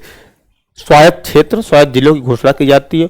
उन स्वायत्त क्षेत्रों, स्वायत्त जिलों से संबंधित एक परिषदें बनाई जाती हैं और वहाँ के शासन प्रशासन से संबंधित सारी जिम्मेदारी के अधिकार, जितने भी निर्णय लिए जाएंगे वो स्वायत्त जिला परिषदों और स्वायत्त क्षेत्रों से होती है। तो इसके तहत जो देखिए क्या गठित होता है, डिस्ट्रिक्ट काउंसिल, जिला परिषदें। तो कैसे जिला परिषद, स्वायत्त जिला परिषदें, ठीक है ना, स्वायत्त, और ऑटोनॉमस जो लिखा है ना, तो स्वायत्त जिला परिषदें अनुसूचित 6 के तहत गठित की जाती हैं। इसमें हर ऑटोनॉमस डिस्ट्रिक्ट में एक डिस्ट्रिक्ट काउंसिल होती है, ठीक ना, एक हर स्वायत्त जिलों में एक जिला परिषद बनती है। इसमें सदस्य कितने होते हैं, जितने भी अनुसूचित क्षेत्र घोषित किए जाएंगे, अनुसूचित जिले घोषित किए जाएंगे, वहां पर एक जिला परिषद स्पेशल रहेगी। ये बात आप मान के लिए, वहां क्या था, अनुसूचित क्षेत्रों के लिए तो वहां पर देखा राज्यपाल एक राज्य स्तर पर गठित करेगा, परंतु यहाँ पे जिला स्तर पर व्यवस्थाएं हो रही हैं, ये भी राज्यपाल ही गठित करता है। राज्यपाल द्वारा 4 सदस्य नामित किए जाते हैं। इसमें 30 सदस्य होते हैं, ठीक ना, जो जिला परिषदें होती, जितनी भी जिला परिषदें होंगी सब में, चाहे वो गारो, खासी, जयंतिया तीनों पहाड़ियों के लिए, चाहे फिर जो है जितनी भी जनजातियां होती, सबके लिए अलग अलग जो है एक जिला घोषित कर दिया गया, ये जनजाति, ये जनजाति, ये जनजाति, तो सब में एक एक जिला परिषदें होंगी। तो हर जिला परिषद की सदस्य संख्या, फिर हम बता रहे हैं कुछ जिला परिषदें रहेंगी जिनकी संख्या अधिक रहती है। जहां परिषदें पढ़ रहे होंगे वहां पर स्पेशल हम सारी परिषदों के एक साथ पढ़ लेंगे। बस यहाँ पर 6वीं अनुसूची में क्या क्या प्रावधान किए गए, बस हम उनको देख रहे हैं, ठीक है। तो सिंपल सा जिला परिषदें घोषित की जाती हैं, क्यों नहीं इनको वहां पर ऐड किया गया, वहां पे जो प्रोविजन किए गए वो पूरे राज्य के लिए प्रोविजन किए गए। वहां पे अनुसूचित क्षेत्रों की संख्या कम थी, कुछ पार्ट में थे। परसेंटेज में देखा जाए तो अगर ये स्टेट है तो इसमें कुछ 10 से 20% क्षेत्र, मैक्सिमम 10%, 15%, 20% क्षेत्रों में अनुसूचित जातियां रहेंगी, अनुसूचित जनजातियां, ट्राइब्स रहेंगे। परंतु जो 6वीं अनुसूची है, इसके तहत जितने भी राज्य है ना, इनके तहत करीब 70 से 80% लोग वही है, अनुसूचित जनजाति क्षेत्र संबंधित है। तो इसके सदस्यों की संख्या 30 सदस्य होते हैं। 26 सदस्य जनता द्वारा चुने जाते हैं। 26 सदस्य कैसे जनता द्वारा चुने जाएंगे, जो जिला परिषद होती है। जनता कौन रहेगी, वहां के लोकल लोग जो रहेंगे। 4 सदस्य राज्यपाल द्वारा नामित किए जाते हैं। इन सबका कार्यकाल 5 वर्ष का होता है। तो जिला परिषदें हम पढ़ रहे होंगे आगे, उसके लिए परेशान मत होइए। इनके पास कुछ स्पेशल प्रोविजन होते हैं। जिला परिषदें क्यों बनाई गई, एक जनजाति सलाहकार परिषद हम लोग पढ़े 5th शेड्यूल में, वो भी उसका कार्य क्या होता था, बनाई की जाती थी जनजातियों के कल्याण के लिए। वैसे ही डिस्ट्रिक्ट काउंसिल को कौन कौन सी प्रोविजन या कल्याण के लिए कौन कौन सी शक्तियां, विधायी शक्तियां दी जाएंगी। भूमि वन, ठीक है ना, जो रिजर्व फॉरेस्ट, हम जब इन्वायरमेंट पढ़ते हैं तो इन्वायरमेंट में बताया जाता है रिजर्व, कुछ फॉरेस्ट रिजर्व होते हैं, बायोस्फीयर रिजर्व या नेशनल पार्क। रिजर्व फॉरेस्ट को छोड़कर बाकी जो भूमि और वन है उनसे संबंधित कानून बनाने का अधिकार डिस्ट्रिक्ट काउंसिल के पास होता है। 6th शेड्यूल के अंतर्गत जो 4 राज्य हैं उनसे संबंधित जो डिस्ट्रिक्ट काउंसिल होती है उनकी बात यहाँ पर की जा रही है। पानी का उपयोग, कृषि, झूम खेती, ये इससे रीति रिवाज या सामाजिक कानून, गांव के प्रशासन, हेडमैन और चौधरी की नियुक्ति, मतलब वहां का जो है मुखिया एक तरह से देखा जाए तो उन सबकी नियुक्ति का अधिकार या उनसे संबंधित विधायी शक्तियां जो है डिस्ट्रिक्ट काउंसिल के पास होती हैं। परंतु जो डिस्ट्रिक्ट काउंसिल जो भी अपना स्पेशल प्रोविजन भेजेगी उस पर राज्यपाल की मंजूरी अनिवार्य होती है। डिस्ट्रिक्ट काउंसिल के पास कुछ न्यायिक शक्तियां भी होती हैं। देखिए ये इंपॉर्टेंट क्वेश्चन हो जाता है कि डिस्ट्रिक्ट काउंसिल के पास 6वीं अनुसूची के तहत 4 राज्यों की बात की गई है। उन 4 राज्यों के तहत डिस्ट्रिक्ट काउंसिल की बात की गई। फिर डिस्ट्रिक्ट काउंसिल की शक्तियों की बात की जा रही है, शक्तियां कौन कौन सी होंगी, और उन शक्तियों के साथ साथ ये तो विधायी शक्तियां, क्या क्या विधियां बना सकती। फिर न्यायिक शक्तियां भी कुछ होती हैं, प्रशासनिक शक्तियां भी कुछ रहेंगी। तो हम न्यायिक शक्तियां देख रहे हैं तो उस हर डिस्ट्रिक्ट काउंसिल पर अपने अपने प्रोविजन होते हैं, अपने अपने जो है उनके नियम कानून होते हैं, ठीक है ना। गारो की कुछ अलग अपनी जो है सामाजिक मान्यता होगी, कुछ प्रथाएं कानून होंगे, और जयंतिया, खासी, इन अलग अलग जनजातियों के लिए अलग अलग नियम कानून होंगे। तो सब अपना अपना नियम कानून बना सकते हैं, ठीक है ना जी। तो देखते हैं न्यायिक शक्तियां क्या रहेंगी। जनजातीय कस्टोमरी लॉ, ठीक ना, के अनुसार गांव अदालतें बना सकती है। तो ये कस्टोमरी लॉ क्या होता है, ये होता है जो पुराने समय से चली आ रही प्रथाओं पर आधारित जो नियम कानून बनाए गए हैं उनको हम कस्टमरी लॉ कहते हैं, ठीक है। छोटे नागरिक और आपराधिक मामलों का निर्णय कर सकती है। छोटे मोटे आपराधिक कानून आते हैं उनका निर्णय कर सकती है। गंभीर अपराध राज्य के न्यायालय में जाते हैं, इनकी अपील भी की जा सकती है। आप देखेंगे तो वित्तीय शक्तियां क्या क्या होती है, फाइनेंशियल पावर, वही एक तरीके प्रशासनिक शक्तियों के तहत ये आएगा। भूमि कर, बाजार शुल्क, परिवहन कर और संसाधनों के दोहन का शुल्क भी ये डिस्ट्रिक्ट काउंसिल, जिला परिषदें लगा सकती हैं। राज्यपाल की विशेष भूमिका इसमें होती है, जैसे हमने देखा 5वीं अनुसूची में भी विशेष भूमिका होती है, यहाँ पर भी विशेष भूमिका होती है अनुसूचित क्षेत्रों से संबंधित। ऑटोनॉमस डिस्ट्रिक्ट रीजन बनाना, बदलना, समाप्त करना, ये राज्यपाल के पास शक्तियां हैं। तो राज्यपाल शेड्यूल में के केंद्र मतलब 6वीं अनुसूची में जितने भी राज्य हैं उनसे संबंधित जो जिला परिषदें बनाई गई उन सब के प्रशासन जो अंतिम अधिकार होता है वो राज्यपाल के पास होता है। ठीक है, 6वीं अनुसूची का उद्देश्य क्या क्या है फिर देखिए, इतना आप डिटेल में पढ़ें तो आपको समझ में आ गया होगा अंतर क्या क्या है, या मतलब उनकी जो है उद्देश्य क्या क्या है। सांस्कृतिक पहचान की रक्षा, आत्मशासन और स्थानीय विकास में जनजातीय भागीदारी, अन्य कानूनों अधिकारों की सुरक्षा करना। अनुसूची 5 और 6 में अंतर क्या है? अनुसूची 5 मुख्यतः मध्य पूर्व दक्षिण भारत से संबंधित है, तो हमने स्टार्टिंग बताया आपको। वही अनुसूची 6 किससे? केवल पूर्वोत्तर भारत से संबंधित है। अनुसूची 6 में ज्यादा व्यापक स्वशासन या डिस्ट्रिक्ट काउंसिल दी गई। 5वीं में क्या है कि पूरे राज्य के लिए यहाँ कोई एक स्पेशल एरिया को, स्पेशल जिले को घोषित नहीं कर दिया गया। ठीक है, यहाँ पर हर जिले के अपने अपने नियम कानून होंगे, अलग अलग डिस्ट्रिक्ट काउंसिल का गठन किया गया है। अब हम क्या प्रमुख संशोधन जो इससे संबंधित हुए, तो प्रमुख संशोधन आप देखिएगा यहाँ पे कोई विशेष बहुत ज्यादा जो है संशोधन इंपॉर्टेंट, जितने संशोधन होंगे वही, कुछ नए डिस्ट्रिक्ट जोड़े गए, कोई डिस्ट्रिक्ट काउंसिल जोड़ी गई, कुछ राज्य डिवाइड होकर बन गए, नए राज्यों का गठन हो गया, उसके बाद वहां पे भी जनजातीय जिला परिषदें बनाने की आवश्यकता पड़ी, तो उससे संबंधित कई सारे संशोधन किए गए। 73वां संशोधन अप्रत्यक्ष प्रभाव डालता, 73वां 74वां संशोधन इसमें किया गया वो। ठीक, तो यहाँ पे कुछ जितने भी हम यहाँ पे वाद और संशोधन देते हैं ना, ये बस आपको गो थ्रू एक समझ जाइए, बस आपकी समझ विकसित हो इसके लिए दिया गया है, बाकी बहुत डिटेल में इसको जानने की जरूरत नहीं है। ठीक है ना, अब देखते हैं 6वीं अनुसूची के बाहर यष्टि सुरक्षा के अन्य संवैधानिक प्रावधान, या 5वीं अनुसूची के बाहर, 5वीं 6वीं दोनों के बाहर जो स्पेशल प्रोविजन किए गए हैं। ठीक है ना, उसके लिए देखा जाए तो नागालैंड के लिए स्पेशल प्रोविजन किया गया, नागालैंड, अरुणाचल प्रदेश, सिक्किम। ठीक है, तो मुख्यतः एसटी के लिए नागालैंड में अनुच्छेद 371 ए, जब हम पढ़ेंगे फिर से वहां पे रिवीजन इनका होगा, तो अनुच्छेद 371 ए नागालैंड संबंधित है। इसके विशेष प्रावधान नागा कस्टमरी लॉ, वहाँ कस्टमरी लॉ हमने बताया क्या होता है, जो प्रथाओं पे आधारित कानून, नियम कानून बने होते हैं उनकी सुरक्षा करना, भूमि और संसाधन में पूर्ण सामुदायिक अधिकार, और असेंबली की अनुमति के बिना संसद कानून लागू नहीं होगा। कुछ विशेष विषयों पर कुछ स्पेशल प्रोविजन होंगे जहां पर वहां की असेंबली, कहा कि नागालैंड की जो असेंबली मतलब वहां जो विधानसभा होगी, बिना उसके अनुमति के कोई कई सारे केंद्रीय कानून ऐसे होंगे जो लागू नहीं हो सकते।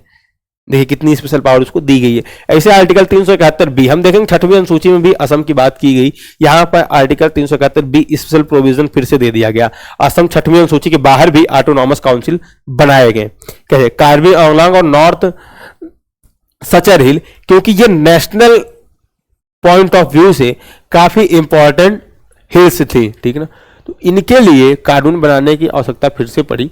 तो असम के ये जो क्षेत्र हैं इनके लिए इन पे थोड़ा वहां के स्टेट गवर्नमेंट सिर्फ और सिर्फ वहां के जनजातियों की स्पेशल पावर ना हो, कुछ वहां के राज्यों के पास भी हो और केंद्र सरकार के पास भी हो। अगर यहाँ पे जनजातीय सलाहकार परिषद या जिला स्वायत्त परिषदें होती हैं तो वहां संबंधित कई सारे कानून जिला परिषदों पर आधारित होते हैं, परंतु ये राष्ट्रीय महत्व की राष्ट्र के मतलब अंतर्राष्ट्रीय या राष्ट्रीय स्तर पर बहुत महत्वपूर्ण एरिया हो जाते हैं, तो इनके लिए एक अलग से कानून स्पेशल प्रोविजन 371 बी में बना दिया गया। ठीक है ना, वहीं मणिपुर, सिक्किम, अरुणाचल प्रदेश, मणिपुर, सिक्किम और देखा हमने त्रिपुरा, असम, मेघालय, ठीक है ना, और मिजोरम, ये 4 राज्यों का, मेघालय, मिजोरम, त्रिपुरा, असम, इनको 4 राज्यों को 6वीं अनुसूची में दिया गया है। उनके बाहर जो अन्य राज्य बच जाते हैं वहाँ के 4 राज्य, उनको अलग से आर्टिकल 371 में ए बी सी डी करके दे दिया गया है। कई बार मिलान करने को आता है, दे देगा आपको 371 ए, 371 बी, 371 डी और 371 ई, और यहाँ पर लिख देगा, यहाँ असम लिख दिया, यहाँ अरुणाचल प्रदेश लिख दिया, ठीक है ना, यहाँ पर नागालैंड लिख दिया, और इसके बाद लिख दिया सिक्किम। ए बी सी तो हम लोग ऑप्शन में नहीं लिखे ना, ठीक है। डी मान लीजिए, यहाँ पे आंध्रा आ जाएगा, आंध्रा भी होता है यहाँ पे, ठीक है ना। तो आप यहाँ पे मैच करा लीजिएगा, ठीक है। तो यहाँ पे जो दिया गया वही देखते हैं, ई और एफ ले लेते हैं, ई और एफ, ठीक है। अरुणाचल प्रदेश और ले लेते हैं सिक्किम। अब आप इसको मिलान कीजिए कि कौन किससे संबंधित रहेगा। तो ए हो जाएगा नागालैंड, बी हो जाएगा असम, ई हो जाएगा जो है आपका जो है यहाँ पर ई तो एच हो जाएगा अरुणाचल प्रदेश और एफ हो जाएगा सिक्किम। तो ऐसे आपको मिलान करने के लिए क्वेश्चन आ सकते हैं, आते हैं एग्जाम में। जब हम प्रैक्टिस क्वेश्चन है, प्रीवियस ईयर क्वेश्चन कर देंगे, वहां देखेंगे ऐसे क्वेश्चन पूछे भी गए हैं और प्रैक्टिस बेस पे की जाएगी। आर्टिकल 371C में मणिपुर से संबंधित प्रावधान किए गए हैं। मणिपुर में हिल्स एरिया के लिए अलग से कमेटी बनाई जाएगी। आर्टिकल 371F में सिक्किम और अरुणाचल प्रदेश 71H में प्रावधान किया गया। आर्टिकल 371 में बहुत सारे प्रोविजन आंध्रा के लिए, कर्नाटक के लिए, सबके लिए अलग अलग प्रोविजन किए गए हैं। उन सबको भी देखा जाएगा जब हम आर्टिकल पढ़ रहे होंगे। यहाँ पर बस हम क्या था, 6वीं अनुसूची में कुछ कंफ्यूजन ना हो, उस कंफ्यूजन को दूर करने के लिए थोड़ा थोड़ा यहाँ पे चर्चा कर ली गई कि 6वीं अनुसूची में भाई 4 राज्य को दे दिया गया, त्रिपुरा, मिजोरम, मेघालय, असम, लेकिन इनके अलावा जो और राज्य बच जाते हैं, मणिपुर हुआ, अरुणाचल प्रदेश हुआ, सिक्किम हुआ और आपका जो है नागालैंड, इन चारों का प्रशासन कैसे चलेगा, यहाँ के अनुसूचित क्षेत्रों की कैसे सुरक्षा की जाएगी। तो हमने दिखा दिया इनके अनुसूचित क्षेत्रों की सुरक्षा कैसे की जाएगी। अब देखिए, जो ये अनुसूचित क्षेत्र होते हैं जो 371 के तहत जिनको बना दिया गया, चाहे वो नागालैंड आपका हो या अरुणाचल, जो नॉर्थ ईस्ट के चारों स्टेट बच जाते हैं, उनसे इनर लाइन परमिट चाहिए होती है। अरुणाचल प्रदेश, नागालैंड, मणिपुर और मिजोरम, इन 4 राज्यों के लिए इनर लाइन परमिट की आवश्यकता होती है। इसका मतलब क्या हुआ, इनर लाइन परमिट का मतलब कि यहाँ पे आउटसाइडर को जमीन खरीदने, बसने और व्यापार करने पर प्रतिबंध होता है। इसी के तहत आप देखेंगे ना, तो जम्मू एंड कश्मीर भी था पहले, अब उसके समाप्त कर दिया गया है। तो सिर्फ और सिर्फ जम्मू और कश्मीर के लिए प्रावधान नहीं किए गए थे, इन पूर्वोत्तर राज्यों के लिए भी ये सब प्रावधान थे। और कई राज्य आप देखेंगे, ठीक है ना, उत्तराखंड भी आप देखेंगे, कई सारे राज्य आप देखेंगे, कई पहाड़ी राज्यों में ऐसे प्रोविजन है कि वहां पे आप जमीन नहीं ले सकते, ठीक है ना। जमीन खरीदने, बसने और व्यापार करने पर प्रतिबंध वहां पे लगाया गया। कहां पे, जो इनर लाइन परमिट वाले राज्य हैं, खास करके जो पूर्वोत्तर के राज्य है, उसमें देखा जाए अरुणाचल प्रदेश, नागालैंड, मणिपुर और मिजोरम, ये एसटी लोगों को बाहरी शोषण से बचाता है। इनर लाइन परमिट की बात की जाए, ट्राइबल लैंड प्रोटेक्शन लॉ, राज्य कानून, वहां पे राज्य ट्राइबल लैंड को प्रोटेक्ट करने के लिए कई सारे कानून बनाएगा। Nagaland land and resource act, आप जितने भी कानून पढ़ेंगे, देखिए नाम से वहां के लैंड और रिसोर्स के प्रोटेक्शन के लिए एक्ट लाया गया रहा होगा। मणिपुर हिल्स एरिया रेगुलेटिंग, वहां के जो हिली एरिया रहेंगे उनके रेगुलेशन के लिए कोई एक्ट लाया गया रहा होगा। ऐसे जो सिक्किम लैंड लॉ, लेप्चा और भूटिया प्रोटेक्शन, लेप्चा और भूटिया जनजाति वहां के सिक्किम की है, इनके प्रोटेक्शन के लिए ये सिक्किम लैंड लॉ लाया गया था। उसी प्रकार विशेष संसद, ये तो राज्यों द्वारा, ये 3 कानून हमने जो चर्चा की, और कई सारे कानून है, मुख्य रूप से 3 कानूनों की हमने चर्चा की। ये 3 कानून जो है राज्यों द्वारा, वही संसद द्वारा कई कानून लाए गए।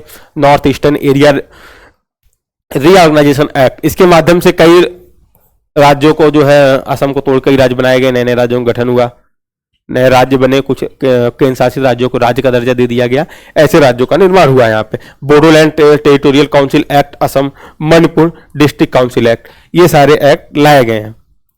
संसद द्वारा कानून लाया गया, राज्य द्वारा कानून लाया गया। हमारे संविधान में आर्टिकल 371 के कई सारे प्रोविजन द्वारा इनकी सुरक्षा की गई है। तो ये सब चीजें दोबारा पढ़ रहे होंगे, ऐसा मत आप सोचिए हम यहाँ बस आपको ऊपरी ऊपरी समझा के निकल, ऊपरी ऊपरी इसलिए समझा रहे हैं कि 6वीं अनुसूची में इनकी चर्चा हो जाए, थोड़ा थोड़ा आपको जानकारी हो जाए। 6वीं अनुसूची थोड़ा विस्तार में पढ़ रहे हैं, आप सब कुछ भूल जाएंगे। इतना लेक्चर होने के बाद भी ये आपको याद रह जाएगा कि पूर्वोत्तर राज्यों के अनुसूचित क्षेत्रों से संबंधित, हम कहें 4 राज्यों के नाम भी आप भूल गए, तब भी पूर्वोत्तर राज्यों से संबंधित है, ये समझ में आ जाएगा आपको। तो 5वीं अनुसूची में कई बार क्वेश्चन पूछता है कि 5वीं अनुसूची में ये भी अनुसूचित क्षेत्र हैं, या 6वीं अनुसूची में उत्तर प्रदेश या हम कहते हैं कि आंध्रा के भी अनुसूचित क्षेत्र आएंगे, तो आप गलत वहां कर देंगे क्योंकि पूर्वोत्तर संबंधित है। 4 राज्य नहीं भी आपको याद रहता है तब भी, तो थोड़ा बहुत भी याद रहेगा, उतना ही सफल हो जाएगा पढ़ाना इतने डिटेल में, ठीक है ना। अब 6वीं अनुसूची देखिए, 6वीं अनुसूची में हमने देख लिया क्या क्या था, वहां संशोधन आप पढ़िएगा, केस पढ़िएगा। अब 7वीं अनुसूची में जो कुछ दिया गया उसको देखते हैं। 7वीं अनुसूची मुख्य रूप से संबंधित किससे, देखिए जब हमारा देश आजाद हुआ तो कई प्रकार के विषय थे कि इस पे कानून कौन बनाएगा, इस पे कानून कौन बनाएगा। तो आप क्वासी फेडरल अर्ध संघात्मक शासन प्रणाली हमारे यहाँ है, हमारा संघ जो है ज्यादा मजबूत है, राज्य कम मजबूत है। अविनाशी राज्यों का अविनाशी संघ कहा जाता है, ठीक है ना। अविनाशी राज्यों का अविनाशी संघ, राज्यों का विनाश हो सकता है कैसे, उनको तोड़ के हम नया राज्य बना सकते हैं। तो विनाशी राज्यों का अविनाशी संघ, संघ कभी भी समाप्त नहीं हो सकता है। यहाँ के जो हमारे जो भारत देश है ये राज्यों से मिलकर नहीं बना है, राज्यों संघ ने राज्यों का निर्माण किया, राज्यों ने संघ का निर्माण नहीं किया, या संघ को शक्तियां राज्यों से प्राप्त नहीं है, राज्यों को शक्तियां जो है संघ या संविधान से प्राप्त करवाई गई हैं। ठीक है, तो आप देखेंगे इसके तहत जरूरत पड़ी कि कौन से विषय पे कौन कानून बनाएगा। अगर ये क्लियर ना किया जाता तो राज्य कहता हम भी इस पे कानून बनाएंगे, केंद्र कहता हम भी इस पे कानून बनाएंगे, तो ये लड़ाई झगड़े ना हो राज्य और केंद्र के बीच। इसके लिए कई 3 अनुसूचियों में, या सॉरी अनुसूची कहें, 3 सूचियों में, 3 लिस्ट में विषयों को बांट दिया गया। सब्जेक्ट का जैसे हम मान लेते हैं रक्षा संबंधित, परमाणु संबंधित, ये सब नेशनल लेवल के विषय हैं। परमाणु किसी राज्य के लेवल का विषय तो है नहीं। सीमा सुरक्षा पूरे सभी राज्यों से संबंधित है। तो ऐसे जो राष्ट्रीय महत्व के जो विषय थे उनको संघ सूची में डाल दिया गया। वहीं कुछ राज्य स्तर के विषय, पुलिस, हर राज्य की अपनी अपनी पुलिस, इसी प्रकार और कई सारे राज्य स्तर के जो इंपॉर्टेंट कानून थे उनको राज्य के विषय में डाल दिया गया कि भैया राज्य जो है आपको इन विषयों पर कानून बनाने का अधिकार है, जो राज्य के स्तर की विषय हैं। वहीं केंद्र के स्तर के जो विषय उस पर कानून बनाने का अधिकार केंद्र के है। तो स्पष्ट कर दिया कि ये विषय केंद्र के पास है, ये विषय राज्य के पास है। और कुछ विषय ऐसे हैं जैसे शिक्षा हो गया, इस पर केंद्र भी कानून बना सकता है, राज्य भी कानून बना सकता है, किसी एक का पावर नहीं होगा, दोनों मिलकर कानून बनाएंगे। लेकिन इसमें भी लड़ाई तो हो ही सकती है, भाई हम भी कानून बनाएंगे, हम भी कानून बनाएंगे। तो लड़ाई हो उससे बचने के लिए एक प्रोविजन और किया गया कि समवर्ती सूची, जिसका नाम रखा गया, जो मिली जुली दोनों से रहेगी। समवर्ती सूची से संबंधित कोई विवाद आता है जिस पर दोनों कानून बनाने का अधिकार है, तो उसमें केंद्र का जो है जो कानून रहेगा वो सर्वोपरि माना जाएगा। ये तो विषय 3 पार्ट में डिवाइड कर दिए गए। अब मुद्दा आता, कुछ ऐसे विषय रहे होंगे, मान लीजिए एआई जैसा विषय, एआई तो अभी लेटेस्ट है ना, आने वाले समय में फिर इसके लिए भी नियम कानून बनाने की जरूरत पड़ेगी। तो फिर बात होगी इसके लिए कानून कौन बनाएगा, इसमें तो हम संविधान में चर्चा नहीं की है।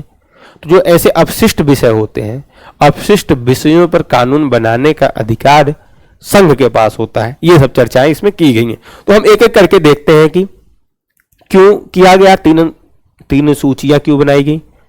7वीं अनुसूची के अंतर्गत केंद्र, राज्य और समवर्ती सूची का उल्लेख किया गया है, या केंद्र राज्य की शक्तियों का उल्लेख किया गया है, विषयों का किन विषयों पर कानून बना सकते हैं ये बॉडीज, उसकी बात की गई है। ठीक है, 7वीं अनुसूची क्या है, अनुसूची 7 ये बताती है कि भारत में कौन कौन से विषय पर केंद्र सरकार कानून बना सकती है, राज्य सरकारें कानून बना सकती है, दोनों मिलकर कानून बना सकती है। यह व्यवस्था संघीय ढांचे की रीढ़ है। क्यों रीढ़ है, समझ आ रहा है? अगर सारे ये व्यवस्था का चरमरा जाए, ये समाप्त कर दिया गया तो केंद्र मजबूत हो गया, तो संघीय व्यवस्था कहाँ रही, एकात्मक व्यवस्था हो गई।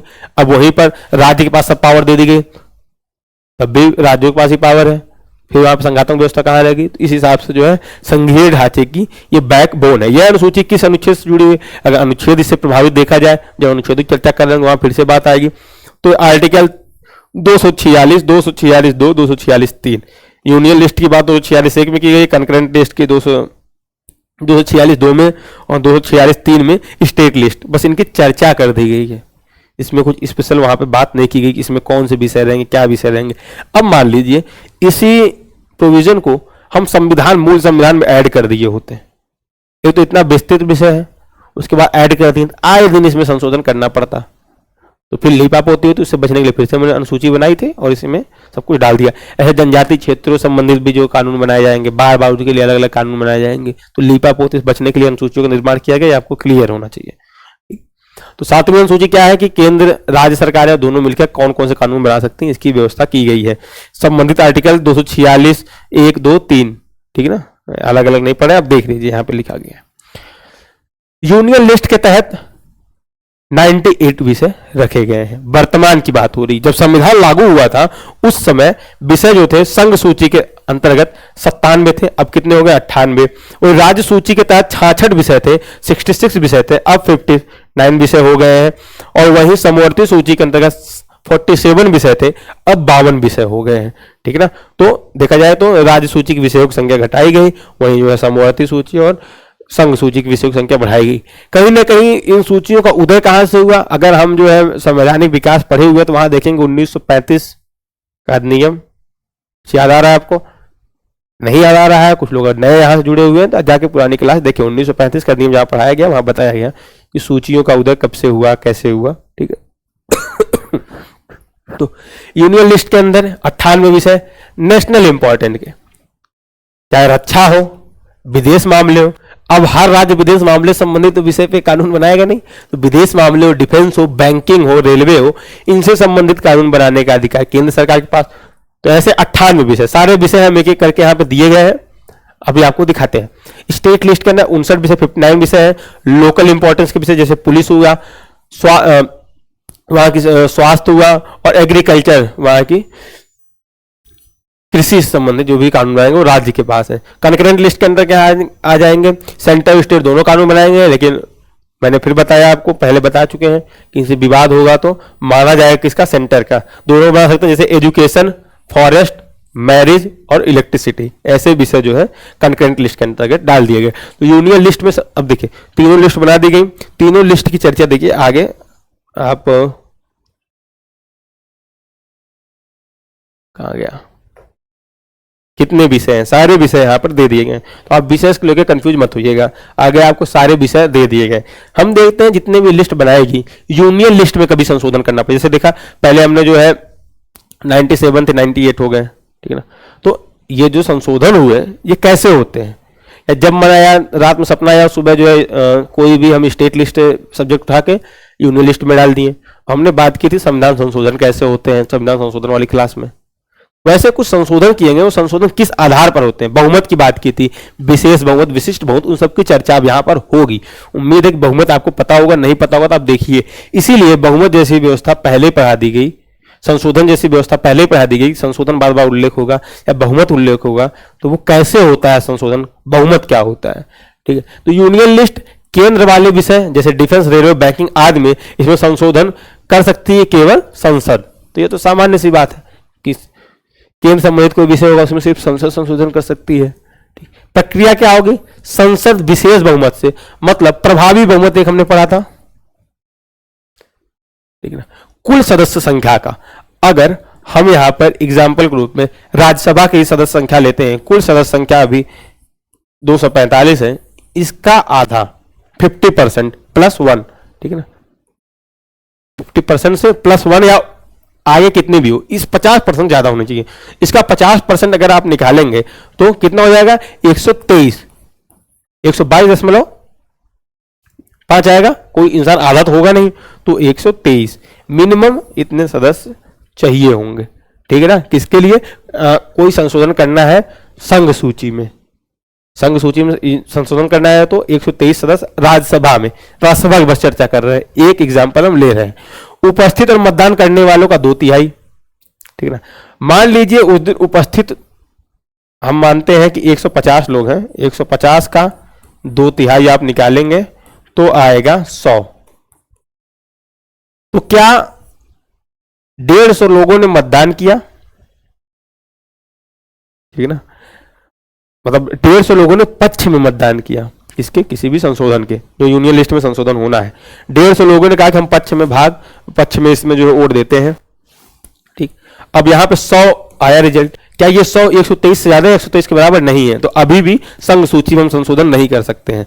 ये जो 2/3 संख्या होनी चाहिए, ये हर हाल में 123 के बराबर या उससे ऊपर होनी चाहिए। ये चर्चा फिर हम रिवीजन करने के लिए आपको बता रहे हैं, जब संशोधन पढ़ेंगे आप बहुमत पढ़ेंगे वहां पे बताया गया है, ठीक है ना। तो विशेष बहुमत क्या होता है, और विशेष बहुमत प्लस आधे राज्यों से अधिक संख्या, ये भी बताया गया है। तो वहां से बस इतनी चर्चा हम करते हैं, विशेष बहुमत आर्टिकल 368 के माध्यम से, आर्टिकल 368 का ए टाइप में, उसके माध्यम से हम जो है किसी भी संघ सूची में संशोधन कर सकते हैं। कुछ मामलों में आधे राज्यों की सहमति जरूरी नहीं है, लेकिन कुछ मामलों में हो सकती है, क्योंकि यह विषय केंद्र से जुड़ा होता है। तो टाइप बी की जरूरत है नहीं, 368 टाइप बी की जरूरत यहाँ पे बहुत जगह नहीं पड़ती है।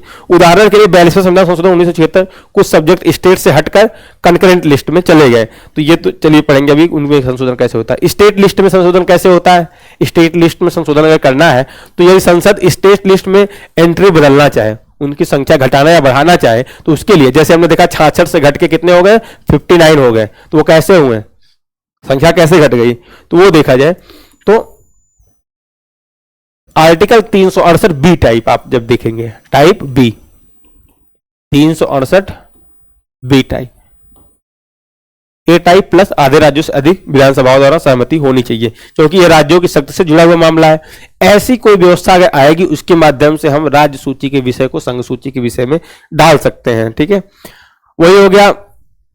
एक दूसरा तरीका और है, एक तो हो गया कि हम राज्यों से सहमति लें। दूसरा तरीका क्या है, अगर राष्ट्रीय हित जरूरी हो, संसद स्टेट लिस्ट पर भी कानून बना सकती है। अगर राज्यसभा 2/3 बहुमत से कोई प्रस्ताव पारित कर सकती है तो यह अधिकार 1 साल के लिए मिलता है। अगर राज्यसभा 2/3 बहुमत से कोई कानून बनाती है कि संघ जो है राज्य के फला विषय, मान लीजिए वो विषय है हेल्थ पर कानून बनाएगा, अब पुलिस मान लेते हैं, ठीक ना, पुलिस जैसे विषय पर संघ कानून बनाएगा, राज्य के पास अधिकार नहीं है, तो ये शक्ति कहां से, फिर राज्यसभा को। एक तो पहला तरीका हो गया, पहला तरीका हमने क्या बताया, 368 टाइप का। दूसरा तरीका क्या है कि राज्यसभा 2/3 बहुमत से पारित कर दे, प्रस्ताव पारित कर दे, तो ऐसे विषय जो विशेष विषय के लिए प्रस्ताव पारित होगा उस पर कानून बनाने का अधिकार संघ को जाएगा, लेकिन वो अस्थायी प्रावधान रहेगा। अस्थायी करने के लिए फिर से हम आएंगे तरीका पहला जो है 368 पे, लेकिन अस्थायी है, 1 साल के लिए अगर है तो उसमें जो है ये तरीका भी एक आ सकता है, एक बाईपास तरीका ये भी है। और वही हर साल 1 साल बढ़ाया जाता है, कोई लिमिट नहीं है कितने साल तक हम बढ़ा सकते, लेकिन हर साल आपको ऐसा प्रस्ताव पारित करना पड़ेगा। तो और कंकरेंट लिस्ट में संशोधन कैसे होता है, समवर्ती सूची, कंकरेंट लिस्ट समवर्ती सूची, इसमें संशोधन कैसे होगा, कंकरेंट लिस्ट के विषय पर सेंटर और स्टेट दोनों कानून बनाते हैं। अगर सूची एंट्री बदलनी है तो विशेष बहुमत और राज्यों की सहमति जरूरी नहीं है। विशेष बहुमत मतलब 368 टाइप ए, इसकी जरूरत पड़ेगी, लेकिन टाइप बी जरूरी नहीं है कि टाइप बी की आवश्यकता पड़े ही पड़े। लेकिन अगर कोई, मैं वही बताया, विवाद होता है सेंट्रल स्टेट में तो यूनियन लॉ हमेशा ऊपर रहेगा, आर्टिकल 254 कहता है। नई एंट्री जोड़ना हटाना कैसे होता है ये सब आप पढ़िए, मतलब कुल मिलाकर वही चर्चाएं जो हमने स्टार्टिंग करी। 7वीं अनुसूची के हुए प्रमुख संशोधन, कौन कौन संशोधन हुए, ये संशोधन आप देखिए।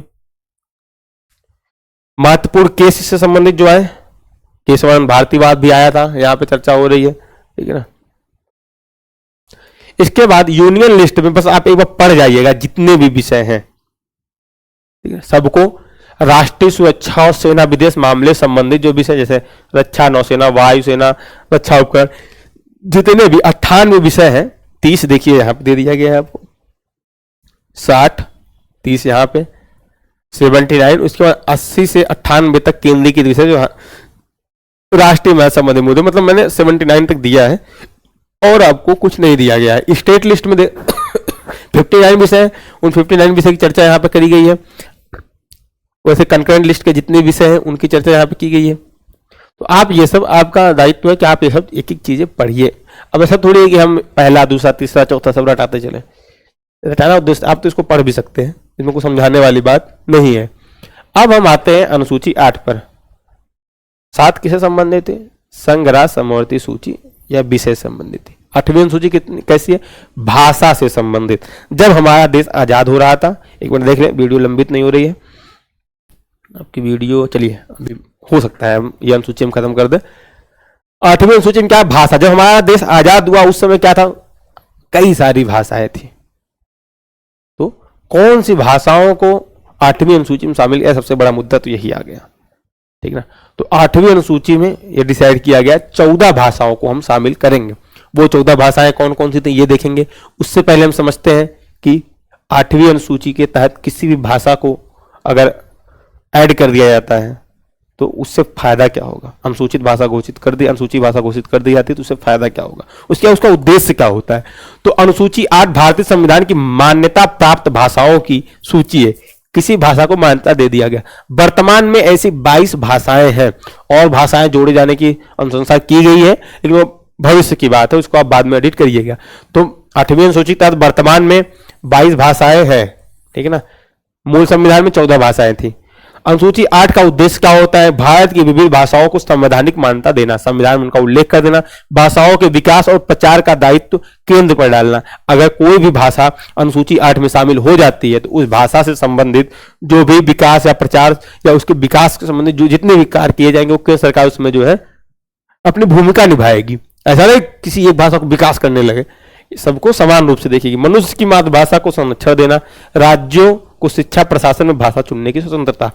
वही हम देखेंगे यूपीएससी जैसे परीक्षाओं में भी एक लैंग्वेज का एग्जाम होता है, तो या फिर किस किस लैंग्वेज में इंटरव्यू दे सकते हैं, किस किस लैंग्वेज में एग्जाम लिख सकते हैं, उन सब के लिए इंपॉर्टेंट है कि वो भाषा जो है अनुसूची 8 में शामिल हो। ठीक ना, किसी भाषा को भारतीय संविधान की 8वीं अनुसूची में शामिल करने से उस भाषा को आधिकारिक मान्यता मिलती है, जिससे भाषा के विकास, सांस्कृतिक संरक्षण, भाषा का विकास, सांस्कृतिक संरक्षण, प्रशासनिक उपयोग को बढ़ावा मिलता है। इसके मुख्य लाभों में सरकारी संसाधनों तक पहुंच, राष्ट्रीय स्तर तक पहचान, मतलब कोई भाषा अगर राष्ट्रीय भाषा हो गई, राष्ट्रीय स्तर पर उसको पहचान मिल जाती है। ठीक है ना, और विभिन्न सरकारी योजनाओं और कार्यक्रमों में भाषा को शामिल करने का मार्ग प्रशस्त होता है। आधिकारिक, ये आप पढ़िएगा कि कैसे उनका संरक्षण होता है, कैसे क्या होता है। मुख्य रूप से जो 14 भाषाएं, जब देखिए क्वेश्चन कहां जा सकता है, 8वीं अनुसूची में भाषा को शामिल करने के लाभ क्या क्या होते हैं, वो क्वेश्चन आ सकता है। ठीक है, तो अनुसूची 8 में कितनी भाषाएं हैं, कुल मिला के 14 भाषाएं। जब 1950 में हमारा संविधान लागू हुआ 14 भाषाएं थी। हिंदी, बंगाली, देखिए अंग्रेजी कहीं भी उल्लेख नहीं किया गया। कई बार क्वेश्चन आता है कि 8वीं अनुसूची में अंग्रेजी का उल्लेख किया गया, तो ऐसा कुछ नहीं है। 8वीं हमारी जो है आधिकारिक भाषा नहीं है। ठीक है ना, हिंदी, बंगाली, पंजाबी, उड़िया, असमिया, गुजराती, मराठी, तमिल, तेलुगु, कन्नड़, मलयालम, कश्मीरी, संस्कृत, उर्दू। तो ये हमने कथा बांध दी, कथा को फिर से आप रिवाइज करिएगा। बाद में 8 भाषाएं जोड़ दी गई। अब 14 में 8 जोड़ेंगे 22। तो बाद में भाषाएं कौन कौन सी जोड़ी गई, तो सबसे पहले 21वां संविधान संशोधन 1967 द्वारा सिंधी भाषा को जोड़ दिया गया 8वीं अनुसूची में। 71वां संविधान संशोधन 1992 के द्वारा कोंकणी, मणिपुर और नेपाली, इन 3 भाषाओं को 71वां संविधान संशोधन 1992 द्वारा कोंकणी, मणिपुर, नेपाली 3 भाषाओं को और संविधान में जोड़ दिया गया। तो पहले 15 हुई 1967 तक, 1992 में इनकी संख्या हो गई 15 3 18 हो गई। ठीक है ना, फिर 92वां संविधान संशोधन 2003 द्वारा 2003 में फिर संशोधन किया गया, 92nd अमेंडमेंट होता है, उसमें 4 भाषाओं को जोड़ दिया था, संथाली, मैथिली, बोडो और डोंगरी। तो कुल मिला के आपको 22 भाषाएं फिंगर टिप पे होनी चाहिए, पता है, याद होनी चाहिए। क्या क्या लाभ होगा, पिछले स्लाइड में आपने देखा क्या क्या लाभ उससे होगा। इससे जुड़े जो प्रमुख अनुच्छेद है वो देख लीजिए। अनुच्छेद 344 भाषा से संबंधित जो अनुच्छेद है। ठीक है ना, राष्ट्रपति भाषा आयोग बनाएगा, जितनी भाषाएं हैं इनके विकास संबंधित या इसके लिए सलाह देने संबंधित एक आयोग, राष्ट्रपति भाषा आयोग का गठन करेगा। हिंदी भाषा के विकास के लिए निर्देश 351 में दिए गए हैं। अनुसूची 8 संबंधित मुख्य बात, क्या क्या प्रमुख वाद आए अनुसूची 8 से संबंधित। गुजरात हाईकोर्ट में Chaudhary versus State of Gujarat वाद एक आया था। रामधारी सिंह दिनकर वाद आया था। जब हमारा देश आजाद हो रहा था 1950 में, उस समय क्या था कि हिंदी, क्या कहा गया कि अंग्रेजी हमारी जो है आधिकारिक भाषा हो जाएगी। ठीक है, हिंदी हमारी आधिकारिक भाषा हो जाएगी, और कहीं ना कहीं उसको जो है ज्यादा प्रमोट करने बात कही जाने लगी। तो रामधारी सिंह दिनकर ने एक बात किया, मुद्दा उठाया कि अगर अंग्रेजी को सिर्फ और सिर्फ आधिकारिक भाषा मान ली जाएगी तो समस्या क्या होगी कि समाज में एक एलिट वर्ग का उदय होगा या 2 वर्ग में विभाजित हो जाएगा। अंग्रेजी वाले अपने आप को ज्यादा शब्द मानेंगे क्योंकि उनको राष्ट्रीय महत्व दे दिया गया है, या वो अपने आप को ज्यादा एलिट मानेंगे अंग्रेजी भाषा जानने वाले लोग। तो 2 वर्गों का उदय, वर्ग में विभाजित होने लगेगा हमारा देश। इन सबसे बचने के लिए उन्होंने कहा कि सिर्फ और सिर्फ अंग्रेजी को मान्यता ना दी जाए, हिंदी को भी ऐड किया गया। ठीक है ना, और कई सारी भाषाओं को फिर बाद में ऐड किया गया। Supreme court English Hindi case एक वो आया था, यूपीएससी भाषा पाबंदी मामला, ऐसे कई सारे वाद आए। तो अभी हम यहाँ पे कुछ क्वेश्चन और समझते हैं कि भारत की कोई नेशनल लैंग्वेज, राष्ट्रीय भाषा है, तो नहीं है। भारत की वर्तमान में कोई राष्ट्रीय भाषा नहीं है। राष्ट्रीय भाषा क्या होती है, राष्ट्र शब्द, नेशन शब्द आया। नेशन और स्टेट, इन दोनों बातों में हमने अंतर समझा था। नेशन क्या होता है, एक सांस्कृतिक मान्यता होती है। तो एक सांस्कृतिक मान्यता, एक जैसी विचारधारा मानने वाली कोई भाषा तो भारत में है नहीं, बहुत विविधताएं हैं।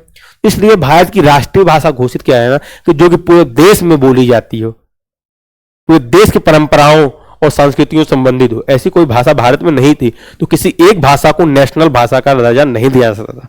तो हुआ कि कार्य कैसे चलेंगे, जो प्रशासनिक राजनीतिक कार्य होंगे वो कैसे चलेंगे, तो उसके लिए अनुसूची 8 का निर्माण किया गया। और कहीं ना कहीं हिंदी को कहा गया कि ये हमारी राजभाषा होगी।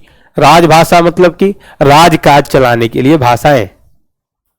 तो राजभाषा में हिंदी का उल्लेख है। हिंदी हमारी राष्ट्रभाषा नहीं है, तो राष्ट्रभाषा क्यों नहीं है, राष्ट्र शब्द से अगर आप परिचित होंगे तो आपको समझ में आ जाएगा।